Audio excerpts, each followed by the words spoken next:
బావా నాకు మాత్రమే సొంతం.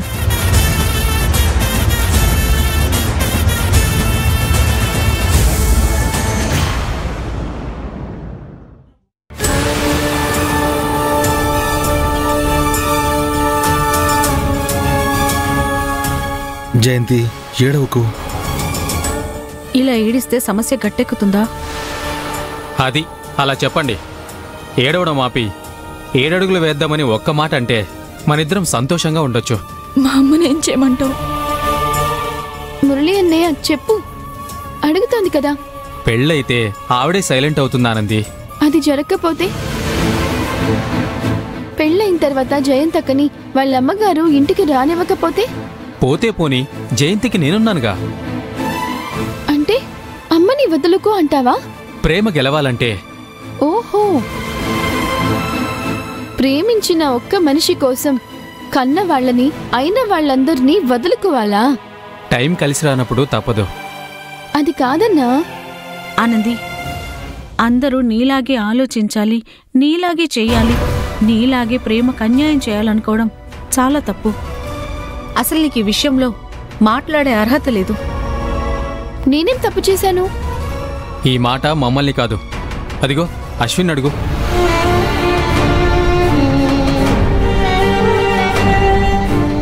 జయంతక్క, ఏం కాదక్క. పాప మురళి అన్న నీ మీద ఎన్నో ఆశలు పెట్టుకొని నీకోసమే ఎన్నాళ్ళ నుంచి ఎదురు చూస్తున్నాడు కదా. జయంతి, ఇప్పుడు నువ్వు కుదరదు, మా అమ్మ మాటని కాదని నిన్ను పెళ్లి చేసుకోలేను అంటే వీడేం కావాలి? వాడి జీవితం ఏం కావాలి చెప్పు? పోనీ నిన్ను మర్చిపోయి. బావా, ఆ మాట మాత్రం అనుకురా. జయంతిని మర్చిపోవడం అనేది జరగదు. అలా జరగాలంటే ఈ మురళి చావాలి. రేయ్,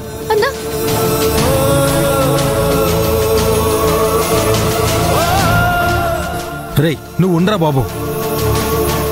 జయంతి, ఒకవేళ నిన్ను మర్చిపోయి ఇంకెవరినైనా పెళ్లి చేసుకుంటాడా వీడు? పెళ్లి చేసుకున్నా సంతోషంగా ఉండగలడా?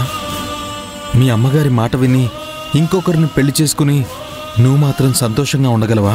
ఏ ఆనందిని మర్చిపోయి నీ ప్రేమను గాలి కొదిలేసి నీ మేనత్త కూతురు తులసితో నిశ్చితార్థానికి నువ్వు రెడీ అవ్వడం లేదా అశ్విన్?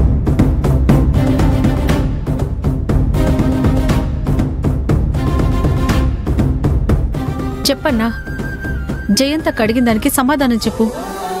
నువ్వేంటి రెండు వైపులా మాట్లాడుతున్నా? న్యాయం ఎటువైపు ఉంటే అటు మాట్లాడాలి. నోర్మయ్. అబ్బా ఆపండి. జయంతి, నువ్వు చెప్పు, నీ ఆఖరి అభిప్రాయం ఏంటి? ఎన్నిసార్లు చెప్పను మురళి, మా అమ్మ ఒప్పుకోనిదే నేనేం చేస్తాను? అయితే నేను చచ్చిపోతాను. మురళి,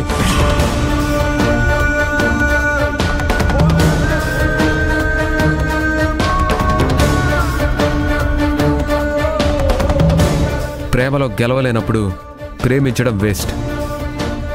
లవ్ అంటేనే ఒక చేజింగ్. ఆ చేజింగ్లో గెలవాలన్నా ఛాలెంజ్ ఉన్న వాళ్ళే లవ్ చేయాలి.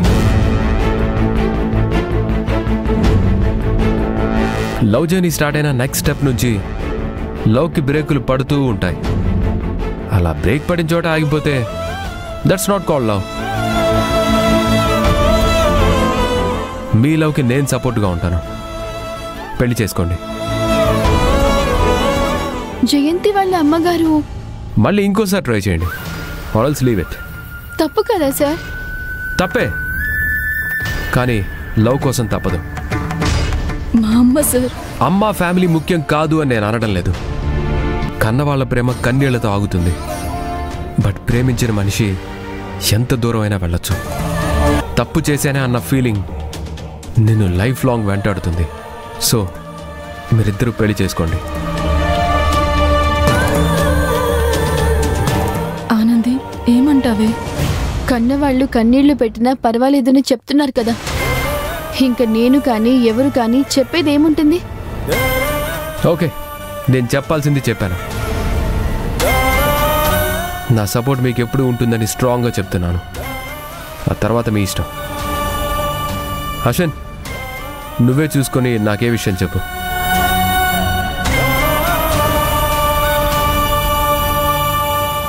విన్నావా? మహేష్ గారు ఏం చెప్పారో విన్నావా? ఆయనకేంటి అవసరం? ఆయన మన లవ్కి సపోర్ట్ చేస్తానని చెప్పారు కదా. మురళి, ఇది ఇప్పటికిప్పుడు తీసుకునే నిర్ణయం కాదు. ఇంకెంతకాలం తీసుకుంటావు? 8 ఏళ్లుగా ప్రేమించుకుంటున్నాం. ఇలాగే ఆలోచించుకుంటూ పోతే మనం పెళ్లి పీటలు ఎక్కేది ఎప్పుడు? మురళి అన్నయ్య, తనని ఆలోచించుకునివ్వకుండా ఇలా ఒత్తిడి చేస్తే ఎలా? ఆనంది, ఇలా రా. అశ్విన్,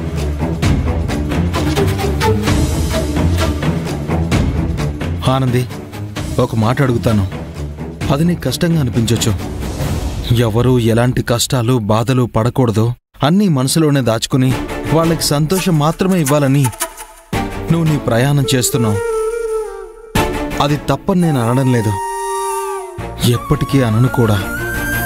కానీ దానివల్ల నువ్వు సాధించింది ఏంటానంది? కొన్నిటికి సమాధానాలు ఉండవు అశ్విన్. సరే, నీ లైఫ్లో జరిగిన అతిపెద్ద దారుణం అది. దాని గురించి నాతో ఒక్క మాటైనా చెప్పావా? నేనిదే ప్రశ్న నిన్ను పదే పదే అడిగాను. నీకు విసుగ్గా అనిపించొచ్చు, బట్ నీ నుంచి సరైన సమాధానం వచ్చే వరకు నేనిది అడుగుతూనే ఉంటాను. నీ వాళ్ల సంతోషం కోసం అన్నీ చేస్తున్నాననుకుంటున్నావు తప్ప వాళ్ళు సంతోషంగా ఉన్నారా లేదా అని నువ్వు ఆలోచించట్లేదు. అమృతకి పెళ్లి చేసి కూడా వాళ్ళు సంతోషంగా ఉన్నారా? పోనీ అశోక్ మళ్ళీ కుటుంబంలో కలిశాడన్న ఆనందం వాళ్ళలో అసలుందా? లేదానంది. కారణం నువ్వు, నీ మొండితనం, నీ మూర్ఖత్వం. స్వార్థం అనేది చాలా తప్పు, నేను ఒప్పుకుంటాను. కానీ జీవితంలో ఒక్కసారైనా, ఒక్క సందర్భంలో అయినా, కనీసం ఆపదలో ఉన్నప్పుడైనా కొంచెం కొంచెం స్వార్థంగా ఆలోచించాలనంది. ఆ రకంగానే నిర్ణయాలు తీసుకోవాలి. సరే, నువ్వలా చేయలేవు. అట్లీస్ట్ జయంతికైనా చెప్పొచ్చు కదా ఆనంది. ఏం చెప్పాలి?